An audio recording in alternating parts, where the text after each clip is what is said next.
m'avoir conduit. Cet après-midi, on va parler de cette réalité, la mort, mais à la fois d'une manière positive, puisque à la fois on essaie de balayer de notre cœur cette peur, je dirais, excessive, parce que quand dans notre cœur il y a la foi, quand Jésus a pris place en nous, les choses n'ont plus la même dimension. On ne voit plus les choses de la même manière. Et ce n'est pas simplement de l'autosuggestion, c'est une réalité. Et j'aimerais vous dire cet après-midi que nous n'avons pas été créés pour vivre la vie qu'on vit. La vie qu'on vit est le résultat de notre désobéissance à l'égard de Dieu. Ce que Dieu avait prévu dès l'origine, c'est de nous faire vivre le paradis sur la terre. Mais l'homme a sali, l'homme a marqué non seulement son humanité, mais il a marqué la vie ici-bas par le péché. Et même la terre a été atteinte, puisque la Bible dit que cette terre a été maudite. Et à cause de cela, Dieu n'a pas prévu que nous passions notre éternité sur la terre. Donc il y a quelque chose qui va marquer une étape, et ce qui va marquer cette étape, c'est la mort. La mort, en fait, c'est un passage. Ne faites pas comme cet homme qui, quelque part, pensait que lui, tout s'arrêtait là. Il est allé choisir une place au cimetière et puis il a été accompagné par le gardien et on lui a présenté plusieurs emplacements. Et puis là, à un moment donné, il dit « Écoutez, voilà, finalement, cet emplacement me plaît bien. » Et il a dit « Ok, bon, ben, on va mettre la pierre tombale comme ça. » Non, non, on ne va pas la mettre comme ça, on la met comme ça. Parce que j'ai remarqué que là, il y a du soleil et je voudrais avoir les pieds au soleil. Pensez que finalement, il y a des gens, pour eux, tout s'arrête là. Tout s'arrête dans la tombe. Mais tout ne s'arrête pas là, ce n'est qu'un passage. Et c'est pour cela que nous voulons, cet après-midi, plonger nos regards dans la parole de Dieu, dans la Bible, pour examiner ce que Dieu nous dit à ce sujet. Qui mieux que Dieu peut nous parler de la mort? Jésus est mort, il est ressuscité. Qui mieux que Dieu peut nous parler de la mort? Et je crois que c'est important. C'est une réalité. Et puis, il nous faut vivre avec cette réalité, mais peut-être voir quelques aspects ensemble, échanger. Donc, la mortalité dans le monde représente 1,9 décès chaque seconde. Impressionnant, hein? Il n'y a pas grand-chose qui se passe aussi rapidement que cette réalité, soit 159 857 décès par jour. Vous imaginez toutes ces personnes qui prennent le tunnel et qui vont passer de vie à trépas et qui vont passer de cette vie terrestre à une vie éternelle, parce que tous parviennent à cette vie éternelle. Et nous allons développer 59 millions de décès chaque année. C'est beaucoup, mais inférieur au nombre de naissances. En France, en 2016, les statistiques 2017 ne sont pas encore mises à jour. On estime à 593 865. Bon, ça n'avance pas beaucoup dans votre esprit, mais quand même c'est bien de le noter. On apprend dans la préhistoire que les ancêtres avaient déjà dans leur esprit cette pensée que tout ne s'arrêtait pas. C'était inscrit au fond d'eux. Tout ce qu'on apprend, que tout ce qu'on possède d'eux, c'est des tombes. Or, ces tombes parlent et portent témoignage de la foi en une survie, toutes sortes d'objets. On a trouvé des vases avec de la nourriture auprès des morts. On a trouvé des armes aussi. Et on a trouvé même de l'argent. Et même en Égypte antique, eh bien, quand on enterrait un mort, on mettait une pièce dans sa bouche pour que quand il se trouve dans l'éternité, il paie l'entrée de l'éternité. C'était une pensée parmi tant d'autres. Dans une revue Psychologie, j'ai lu par justement une psychologue, « Nous y pensons, nous la voyons, mais nous n'en parlons pas. » Nous n'en parlons pas. La mort, la nôtre, et celle des autres nous terrorise. Ce n'est pas un sujet attrayant. Si cet après-midi, j'avais fait une réunion en disant à tous ceux qui vont venir, je vais distribuer 500 € à chacun. On aurait eu du monde cet après-midi. Ou si j'avais dit, écoutez, j'ai la possibilité de vous offrir un voyage pour vos vacances d'été, hôtel compris, bord de plage, avec massage tous les matins. On aurait eu du monde à la réunion. Pourtant, la mort, c'est tellement important. Parce que quelqu'un disait, dans cette vie, on n'en sortira pas vivant. Eh oui, s'il y a bien quelque chose que nous allons vivre, c'est bien cela. Autrefois, les cimetières étaient dans les centres, dans les cités, autour des églises. Mais progressivement, les hommes ont détourné cela. Ils ont mis les cimetières derrière des murs très hauts pour ne pas les voir. Et même aux États-Unis, on sait que les cimetières sont placés à plusieurs centaines de kilomètres des grands centres urbains, parce qu'on ne veut pas la côtoyer. Et même les mourants, c'est une réalité bien triste hélas, sont bannis des conversations et sont de moins en moins présents dans la vie quotidienne. Les gens ne meurent plus à domicile et sont confiés pour leurs derniers instants à des équipes professionnelles de la santé au sein des hôpitaux. Nombre de médecins, c'est une réalité aussi, malheureusement, ça frappe dur, considèrent encore la mort comme un échec. Ayant appris à lutter pour la vie, ils essaient de repousser le terme ultime, parfois avec acharnement. Et c'est au cours d'expériences toujours douloureuses qu'ils apprendront ce que l'université n'enseigne pas, accepter la mort.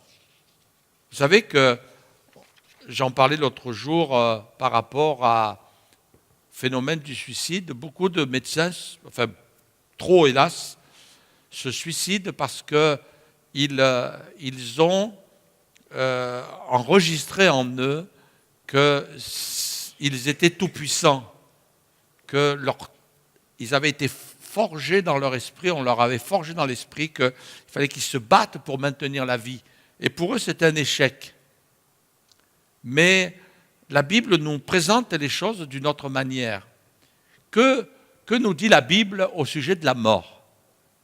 Premièrement, il est dit dans le livre de l'Ecclésiaste, au chapitre 3, verset 11, « Il a fait toutes choses belles en son temps, toutes choses bonnes en son temps, même il a mis dans le cœur la pensée de l'éternité, bien que l'homme ne puisse pas saisir l'œuvre de Dieu que Dieu fait, du commencement jusqu'à la fin. » Voyez, ce qui est extraordinaire avec la Bible, et puis non seulement avec la Bible, mais avec l'œuvre du Saint-Esprit dans notre cœur, c'est que la mort est dédramatisée, comme quelque chose qui est un passage vers une vie meilleure. Et c'est ça qui est important. Dieu nous a créés avec la pensée de l'éternité. Il a mis la pensée de l'éternité. Donc pour l'être humain, même s'il n'a pas la foi, même s'il rejette Dieu, il y a en lui quelque chose de codé, de programmé, qui lui dit « le tombeau, ce n'est pas la fin ». Le tombeau, ce n'est pas la fin. Et finalement, vous allez voir, il y a quelques éléments qui vont nous le montrer de nouveau. Il est dit aussi, dans le livre de la Genèse, « C'est à la sueur de ton visage que tu mangeras ton pain, jusqu'à ce que tu retournes dans la terre, d'où tu as été pris, car tu es poussière, et tu retourneras à la poussière. » Voilà une réalité aussi. Et puis, il y a aussi ce point important de l'apôtre Paul qui dira, si c'est dans cette vie seulement que nous espérons en Christ, nous sommes les plus malheureux de tous les hommes. En fait, quelque part, si tu ne sais pas où tu vas, si tu penses que tout s'arrête au tombeau, mais c'est terrible, c'est angoissant, et ça nous rend malheureux. Et on comprend pourquoi les gens qui vivent sans Dieu sont malheureux. Pourquoi? Parce que finalement, cette vie sur la terre, elle ne correspond pas à ce pourquoi nous avons été créés. Dieu nous a créés pour une vie meilleure. Dieu nous a créés pour vivre quelque chose de plus beau que ce que l'on peut vivre. En fait, quelque part, on essaie de survivre sur cette terre. On essaie de se maintenir en vie. Mais ce n'est pas ce que Dieu avait prévu. Ça ne serait pas un cadeau que Dieu nous aurait fait en nous disant « Votre vie, c'est cette terre ». En fait, cette vie sur la terre, c'est qu'un tout petit épisode par rapport à l'éternité dans laquelle Dieu veut nous introduire. Il y a ce texte de la Bible, je vais vous le lire aussi, qui est une parabole. Une parabole, c'est une image de la vie courante ou de la nature qui est là pour nous amener vers une grande vérité, une vérité biblique. Et dans cette parabole imagée, Dieu nous dit, il y avait un homme dans l'évangile de Luc, un homme riche qui était vêtu de pourpre et de fin lin et qui chaque jour menait joyeuse et brillante vie. Un pauvre nommé Lazare était couché à sa porte couvert d'ulcères et désireux de se rassasier des miettes qui tombaient de la table du riche. Et même les chiens venaient encore lécher ses ulcères.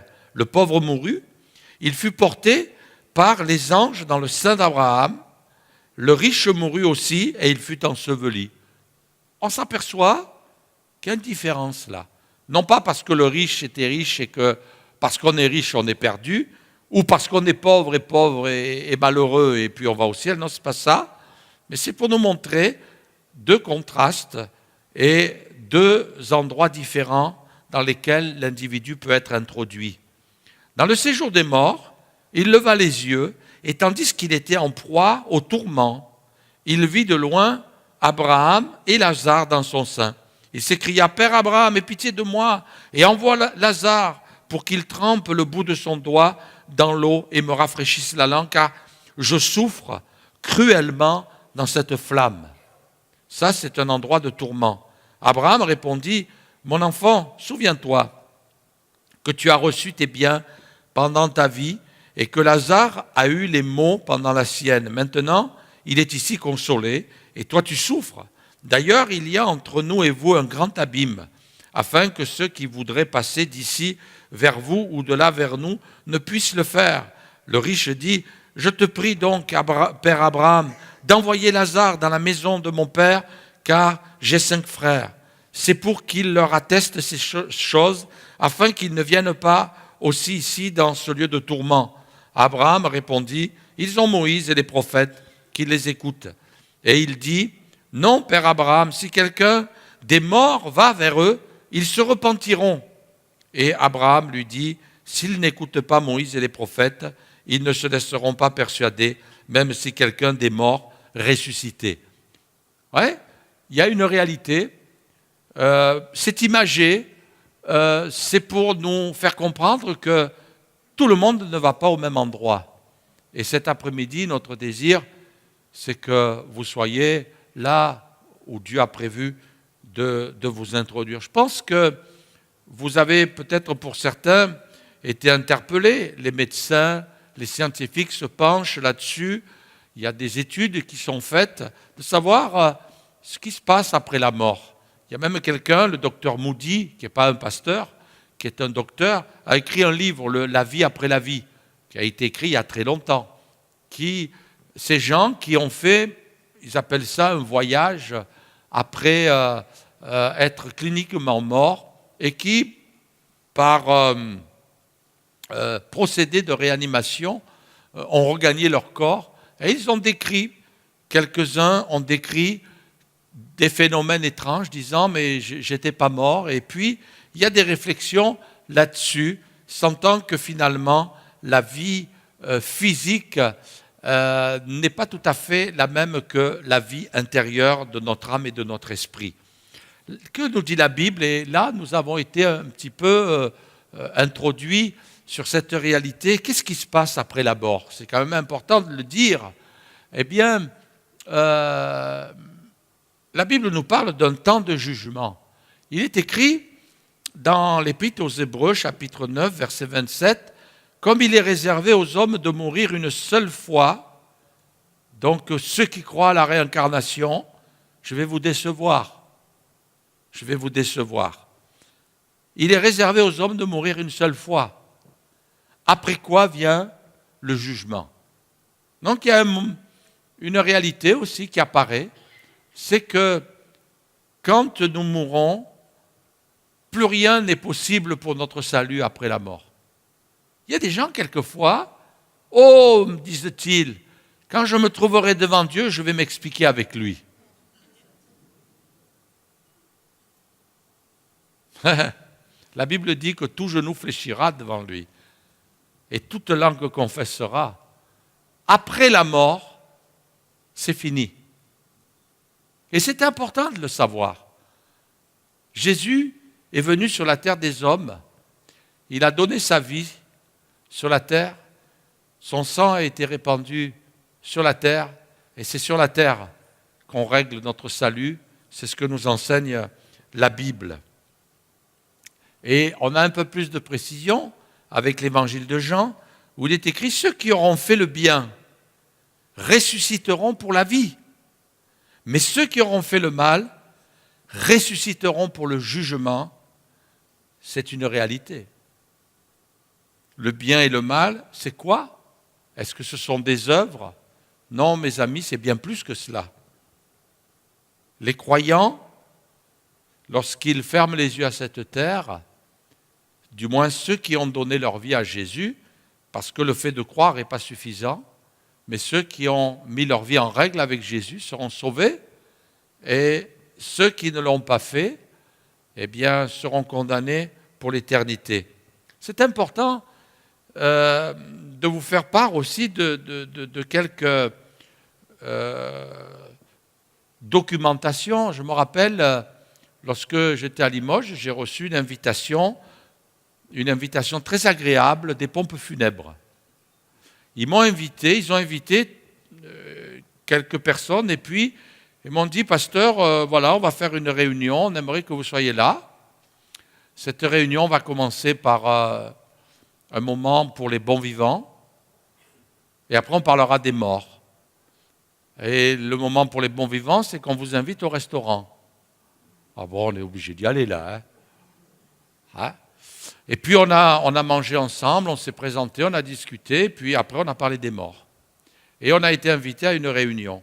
Et puis on nous a distribué toutes sortes de documentation, et puis j'ai apprécié non seulement le repas, mais surtout de parler de cette réalité. Je me rappelle, on était dans une espèce de salle municipale, on était quand même assez nombreux, il y avait des intervenants, et puis dans ces documentations, j'ai relevé quelque chose de très intéressant que j'aimerais partager avec vous, qui disait, je ne fais pas de la publicité, mais en France, 12% de la population déclare pratiquer une religion de façon habituelle. Par contre, le taux de célébration d'obsèques religieuses s'élève à 80%.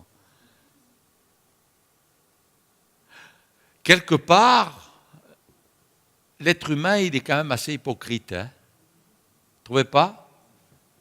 12% pratiquent une religion habituelle, mais vous avez remarqué, comme moi, que lorsque la mort vient sévir, frapper, à ce moment-là, c'est quelque chose qui s'est installé. Il faut absolument qu'on fasse quelque chose pour que la personne qui est morte, elle puisse aller au ciel. Nous pratiquons, nous aussi, des obsèques, et parmi les chrétiens qui pratiquent leur foi et qui sont attachés à Jésus, qui ont donné leur vie à Jésus, les choses sont claires, mais il nous arrive quelquefois d'être sollicités pour pratiquer des obsèques à l'égard de personnes qui ont de la famille non croyante et puis eux-mêmes ne l'étaient pas, enfin les défunts, et nous disent, vous ferez une prière pour le mort. On est embarrassé avec ça. Ben nous non, nous n'avons pas trop l'habitude de faire la... Comment? Vous ne pouvez pas faire une prière pour le mort? Ben non. Parce que la Bible dit qu'après la mort, tout est joué, enfin entre guillemets. Après la mort vient le jugement.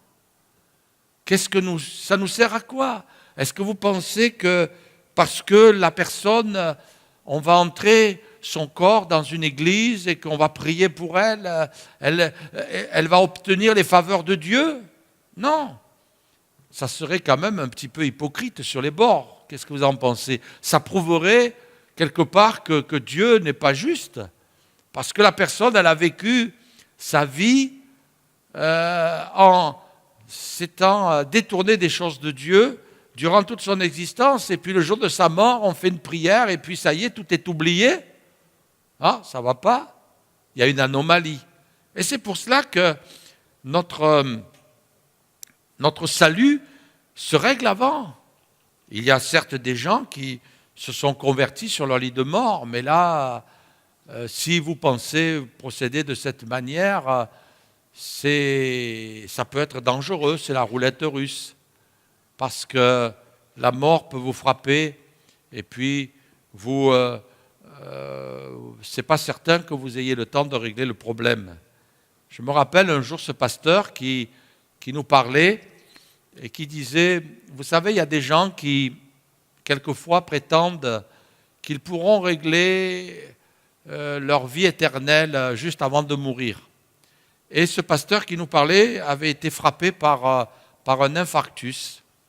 Et il disait, j'ai vraiment expérimenté, bon, heureusement, cet infarctus ne l'a pas emporté, mais il disait, quand on est frappé par un infarctus, ça fait tellement mal, c'est tellement douloureux qu'on n'a vraiment pas le réflexe de crier à Dieu pour dire bon, je vais faire une petite prière, oh Dieu, sauve mon âme, bientôt j'arrive dans le ciel, pense à me recevoir, prépare-toi, j'arrive. Non, non, non, il disait ça fait tellement mal que toute notre attention est concentrée sur la douleur. Après la mort, toute la différence est faite. Notre destinée éternelle, elle est marquée. Et c'est maintenant, sur cette terre, qu'il nous faut tourner nos yeux vers Dieu. On veut démystifier la mort. Il y a toutes sortes de films. Combien de morts dans un film? J'étais impressionné un jour de quelqu'un qui nous disait des statistiques, et je pense qu'on est loin maintenant, mais qu'un enfant, par les médias, par les films, et aujourd'hui, malheureusement, par les jeux virtuels, combien de morts va-t-il voir dans la journée? Il y a des jeux, c'est des jeux où il faut tuer un adversaire. À la télévision, eh bien, il y a des morts. On est loin des films de cow-boys avec les cow-boys et les Indiens. Le cow-boy a pris une flèche, l'Indien il a pris un coup de pistolet. On est loin maintenant de tout ça. Et puis, on est capable, avec des images de synthèse, de pousser très loin.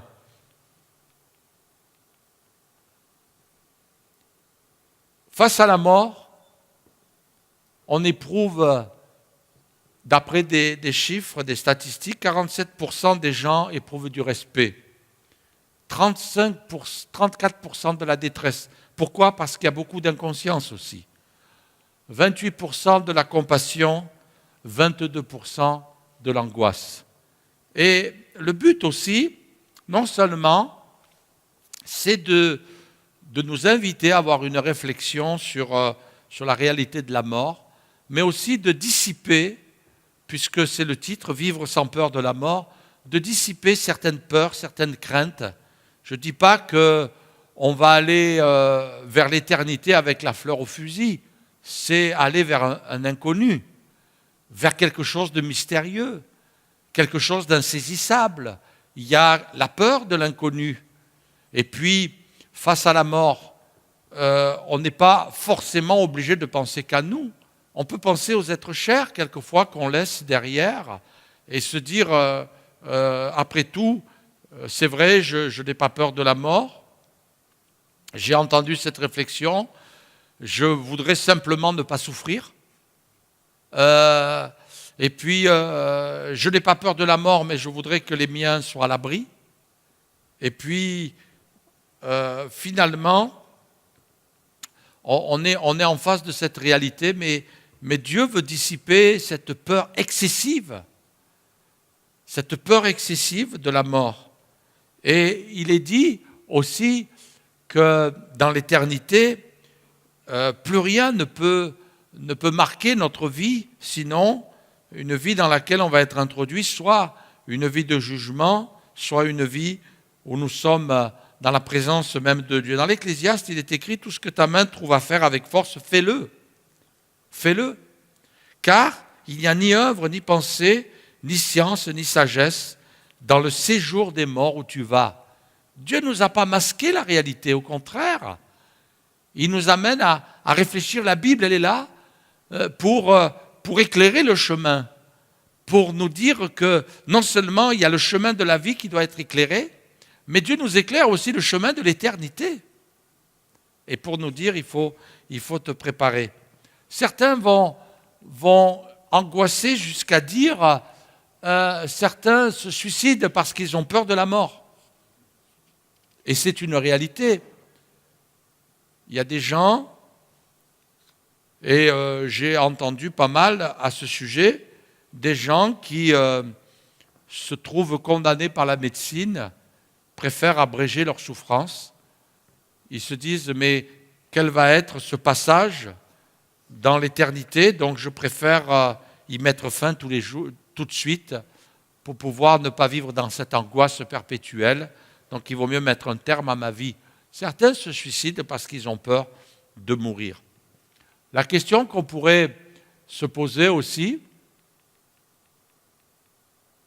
est-ce que ça va être une séparation ou est-ce que ça va être une rencontre? Quelqu'un disait, la fin de notre corps n'est pas la fin de notre âme. Ce n'est pas parce que le corps va retourner à la poussière que ça va être la fin. Dans le livre du prophète Amos, il est écrit « C'est pourquoi je te traiterai de la même manière, Israël, et puisque je te traiterai de la même manière, prépare-toi à la rencontre de ton Dieu, ô Israël. » Voilà un verset important, prépare-toi. Vous savez, on prépare des tas de choses. On prépare nos vacances, on fait nos bagages, on fait des projets. Et c'est normal, mais le grand voyage, celui où on n'a qu'un billet aller, il faut le préparer. Il faut le préparer. Pour certains, c'est un sujet d'angoisse, mais on voit dans la parole de Dieu que pour d'autres, c'est un moment de rencontre. Paul dira, l'apôtre Paul, « Je suis pressé des deux côtés. J'ai le désir de m'en aller et d'être avec Christ. » Vous imaginez? J'ai le désir de m'en aller, d'être avec Christ, ce qui de beaucoup est le meilleur. Mais à cause de vous, il est nécessaire que je demeure dans la chair. Il dira aussi, Christ est ma vie, et la mort ou mourir m'est un gain, dans le sens de gagner. Parce que finalement, quand on arrive à la fin de notre vie, eh bien, soit on a gagné, soit on a perdu. Et dans une autre version, Parole de vie, il est écrit, oui, pour moi vivre, c'est le Christ, et si je dois mourir, j'y gagne. C'est vrai que pas tout le monde est prêt. Je me rappelle, mon pasteur m'avait raconté qu'un jour, il est allé faire une visite chez une personne âgée.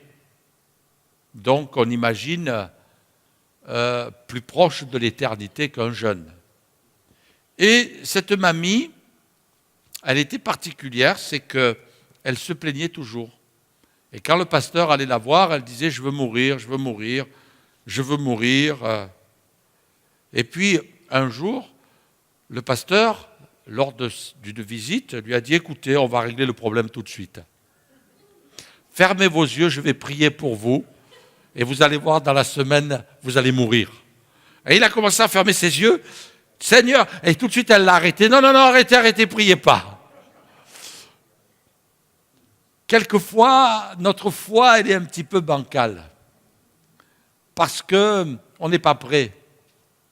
Il y a des gens qui ont vu les choses sous un autre angle, mais quand notre foi est solide et il faut l'entretenir, eh bien, on est prêt à partir dans l'éternité.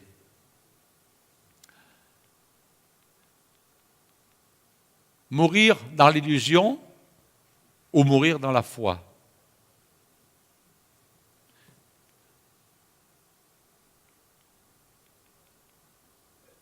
Jean-Jacques Rousseau, le célèbre philosophe français, déclarait un jour « Personne ne peut affirmer « Je suis meilleur que Jean-Jacques Rousseau ». Il avait une dose d'humilité, cet homme-là. Au soir de sa vie, alors que la mort l'attendait, il se vantait encore « Ah, qu'il est bon de mourir sans avoir rien à se reprocher ». Puis il pria être éternel, c'est comme ça. L'âme que je vais te rendre est aussi pure en cet instant que lorsqu'elle m'a été donnée. Fais-la participer à ton bonheur. Étonnante et audacieuse prière, ces écrits ne soutiennent-ils pas l'adultère et l'immoralité? N'a-t-il pas vécu plus de 20 ans dans le dévergondage? Ces enfants, pour la plupart illégitimes, ont été confiés à des maisons de rééducation. Rousseau était perfide, hypocrite et blasphémateur, mais à ses yeux, il était le meilleur des hommes. Malheureusement, on peut être comme bercé dans l'illusion, on peut même être bercé dans le mensonge et puis se dire, ou même dans l'indifférence, et dire, écoutez, on verra. On verra ce qu'il adviendra de ma vie. Mais on a des témoignages et j'ai, en tant que pasteur, eu à accompagner des gens dans ce passage, ce tunnel, du moins à l'entrée du tunnel, amener ces gens qui allaient passer dans l'éternité. Et puis, je trouve des similitudes par rapport à ce témoignage de Moody, qui était un pasteur marchant avec Dieu, et quelques-uns l'ont assisté sur son lit de mort, et ils ont pu rapporter ce témoignage de Moody qui disait « Non, ce n'est point un rêve, c'est merveilleux, c'est admirable. Si c'est la mort, alors elle est belle. Ici, pas de sombre vallée. Dieu m'appelle, je dois y aller. Ce jour est un jour de triomphe et de couronnement. Je l'attendais depuis de longues années. » Impressionnant. Mettre des mots positifs sur quelque chose qui, quelquefois, nous terrifie, nous fait peur, l'inconnu. Oh, si c'est ça la mort, elle est belle. Elle est belle. L'apôtre Paul pourra même dire « Qui me délivrera de ce corps de mort ?» C'est vrai qu'on traîne en nous une vie qui aspire à un paradis perdu. Mais Dieu nous l'offre en Jésus. On a appris cette semaine la mort de Billy Graham. Et il avait écrit, Billy Graham, « Un jour vous lirez, vous entendrez que je suis mort. N'en croyez pas un traître mot. Je serai alors plus vivant que je ne le suis maintenant. J'aurai juste changé d'adresse. Je serai alors dans la présence du Seigneur. J'aurai changé d'adresse. » C'est vrai, Jésus a dit, avant de partir, avant de retourner au ciel, je vais vous préparer une place. Moi, je suis plus heureux de savoir que j'ai une place dans le ciel que dans le cimetière. Eh oui, il y a des gens, ils ont souscrit un contrat obsèque, ce n'est pas un mal en soi. Il y a des gens qui ont pris soin d'avoir un emplacement au cimetière, ce n'est pas un mal en soi, mais notre espérance, elle n'est pas là. Jésus a dit, je vais vous préparer une place. Alléluia. De savoir qu'une place nous est réservée dans le ciel. Mais vois-tu, cet après-midi, Si tu donnes ton cœur à Jésus, eh bien, une place aussi te sera réservée.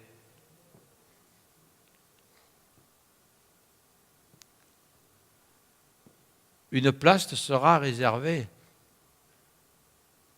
Quelquefois, les gens veulent faire de leur tombe un sujet de richesse aussi.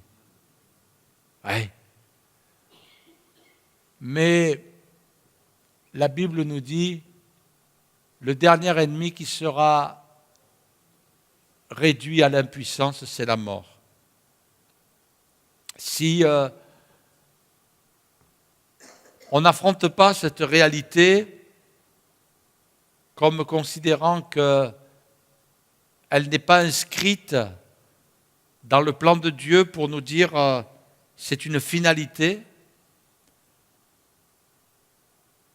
et qu'on considère la mort comme un passage, alors il y a une anomalie. La mort est un ennemi qui est un jugement pour nos vies. Et personne ne peut la contrer. Quand elle vient, quand elle frappe, quand elle sévit, nous sommes impuissants. Mais la Bible me dit une chose, c'est que Jésus est ressuscité, et que non seulement il est ressuscité, mais la Bible déclare aussi, c'est Jésus qui le dit, je suis la résurrection et je suis la vie. Celui qui croit en moi vivra même s'il meurt, et quiconque vit et croit en moi ne mourra jamais. La Bible dit le salaire du péché, c'est la mort. Le salaire du péché, c'est la mort. Mais le don gratuit de Dieu, c'est la vie éternelle en Jésus. Ce que Jésus nous offre, c'est une vie éternelle. Et ce n'est pas la mort du corps qui va éteindre cette vie. Le corps va retourner à la poussière, mais l'âme et l'esprit sont redemandés à Dieu. Et ce que Jésus te propose, ce que Jésus t'offre, ce que Jésus te donne, c'est la vie éternelle. Celui qui croit en Jésus, celui qui accepte Jésus, il reçoit la vie éternelle. Cette vie dans laquelle il va être introduit après la mort. C'est vrai que la mort peut aussi nous frapper indirectement. On peut avoir aussi à l'affronter parce qu'un être cher est parti dans l'éternité. Et là, il y a la tristesse de la séparation qui va plus loin que la séparation. Quelquefois, c'est carrément une amputation. Quand on perd un conjoint, quand on perd un enfant, quand on perd un parent, c'est quelque chose de terrible. Et la Bible, elle dit quoi à ce sujet? Est-ce que Dieu a intégré cette réalité pour nous en parler dans sa parole? Eh bien oui. La Bible nous dit aussi que Dieu vient déverser dans notre cœur sa consolation. Sa consolation. Parce que il sait combien la tristesse est grande. La Bible nous parle d'une femme qui allait enterrer son fils. La Bible nous parle de Jésus qui se trouve devant le tombeau de Lazare. Pour l'une de ces histoires, Jésus a dit à cette femme, ne pleure pas. Ne pleure pas. Et pour la deuxième histoire, Jésus a pleuré. Il a pleuré parce qu'il a éprouvé la douleur. Il a ressenti la douleur de la séparation, de la tristesse qui était en train de régner. Lui savait ce qu'il allait faire. Il savait qu'il allait ressusciter Lazare. Mais il n'a pas été insensible à la souffrance ou à la dureté des cœurs qui l'entouraient. La Bible nous dit, et c'est le plus court verset de la Bible, il est dit Jésus pleura. C'est un verset qui nous impressionne. Pourtant, on savait qu'il allait ressusciter Lazare. Mais Jésus pleura. Et face à la mort, il y a des pleurs, il y a des larmes, il y a de la souffrance. Et il faut pleurer, il faut faire son deuil. Il faut passer par le deuil, c'est nécessaire. Mais on n'est pas seul. David a dit, quand je traverse la vallée de l'ombre de la mort, je ne crains aucun mal, car tu es avec moi.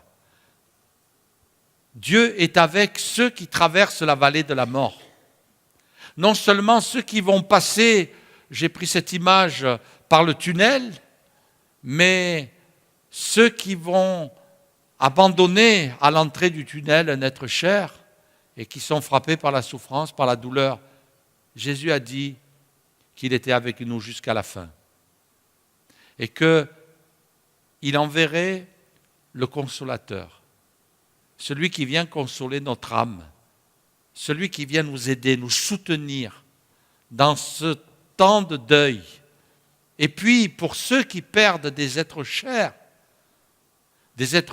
qui avaient pris soin de donner leur vie à Jésus, alors là, il va y avoir un temps de retrouvailles. Amen. Nous retrouverons les nôtres. Nous les retrouverons dans l'éternité.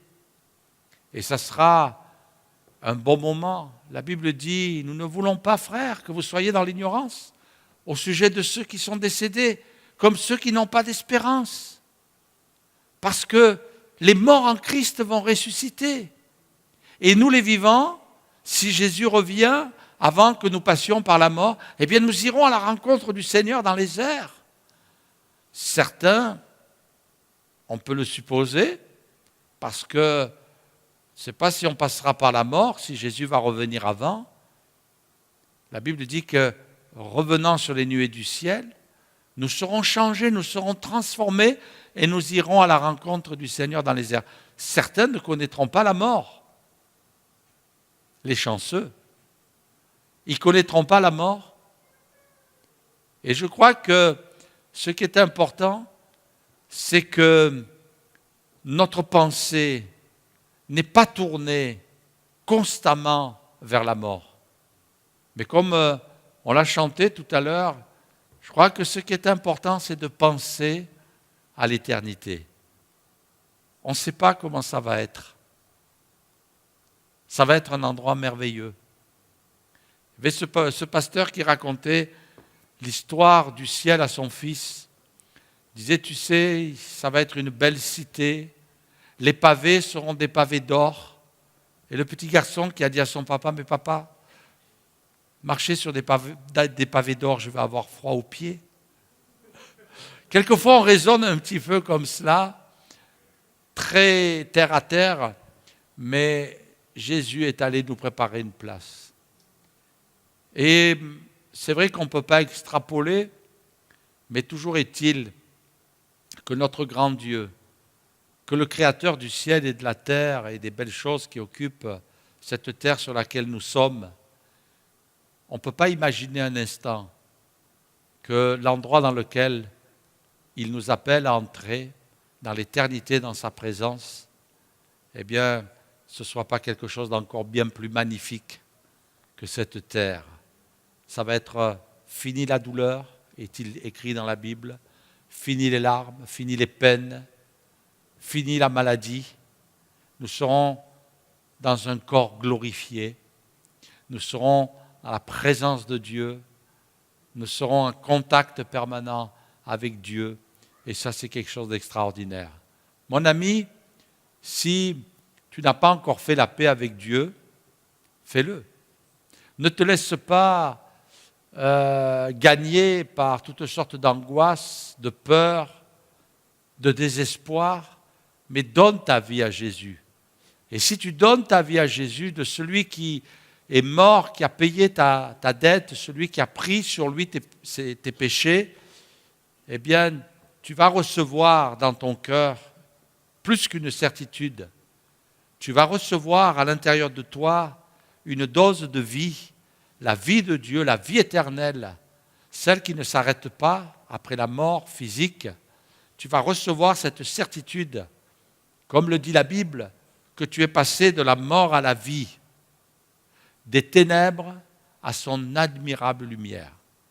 Et si tu es chrétien, que déjà tu as donné ta vie à Jésus, regarde avec un regard de foi cette éternité dans laquelle Dieu t'invite à entrer et ne te laisse plus gagner par l'angoisse. Parce que celui qui veut semer la peur dans ton cœur, c'est l'ennemi de ton âme. Celui qui veut semer l'angoisse dans ton cœur, c'est l'ennemi de ton âme.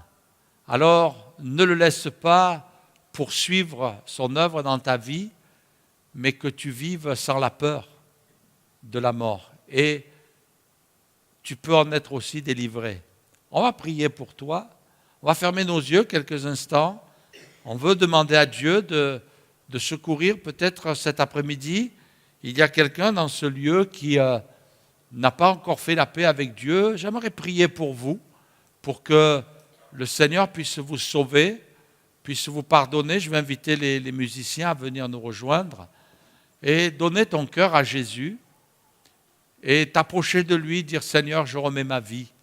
Et aujourd'hui, je veux recevoir cette vie. » Toi, tu es mort sur la croix, Jésus. Tu es mort sur la croix pour que je puisse avoir la vie éternelle. Tu es mort à ma place pour que moi j'ai la vie. Alors je ne veux pas, Jésus, que ta mort soit inutile. Vous savez, dans tous les endroits, il y a des monuments aux morts pour nous rappeler qu'ils sont morts pour une cause qui, certes, a de la valeur. Ils sont morts pour la liberté. Ils sont morts parce qu'ils ont combattu. Ils ont combattu contre des régimes qui étaient des dictatures. Ils sont morts parce qu'ils ont défendu une cause, ils ont défendu des personnes. Et puis, ils ne sont pas morts pour rien. Mais j'aimerais te dire qu'il y a quelqu'un qui est mort pour toi, c'est Jésus. Et lui, il est mort pour que tu aies la vie éternelle. Il est mort pour que quand tu te retrouves face à l'éternité, la route du paradis, la route de la présence de Dieu, elle ne te soit pas fermée. Mais que quand tu vas te retrouver dans l'éternité, tu puisses entendre la voix de Dieu qui te dise « Entre dans la joie de ton maître ». Et ça, c'est extraordinaire. Ce soir, tu peux t'endormir en paix. Ce soir, tu peux t'endormir sans inquiétude. Je connaissais quelqu'un qui avait peur de s'endormir le soir parce que cette personne, elle avait peur de ne pas se réveiller et de mourir. C'est terrible, la peur de la mort.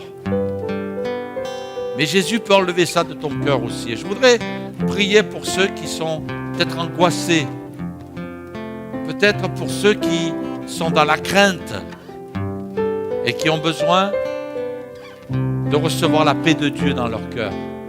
Ma vie, elle est entre tes mains. Comme disait Job, il y a un moment où tu vas couper le fil. Mais Seigneur, je te fais confiance. J'ai remis ma vie entre tes mains. Désormais, elle t'appartient, elle est à toi. Et Seigneur, je te fais confiance. On va fermer nos yeux quelques instants. S'il y a des amis qui veulent qu'on prie pour eux, simplement, je voudrais vous inviter à vous lever à votre place. Ceux qui n'ont pas donné leur cœur à Jésus, ceux qui peut-être sont dans la crainte de la mort, peut-être aussi y a-t-il parmi nous cet après-midi des personnes aussi qui ont perdu un être cher et ils n'arrivent pas à trouver la consolation. Je vais prier aussi pour vous, pour que le Seigneur apporte la consolation dans votre cœur, pour que le Seigneur vous libère de cette tristesse excessive qui vous fait souffrir. Alors levez-vous, on va prier pour vous, on va demander à Dieu sa grâce, on va demander à Dieu son secours et son aide. Béni sois-tu, Seigneur. Gloire à toi.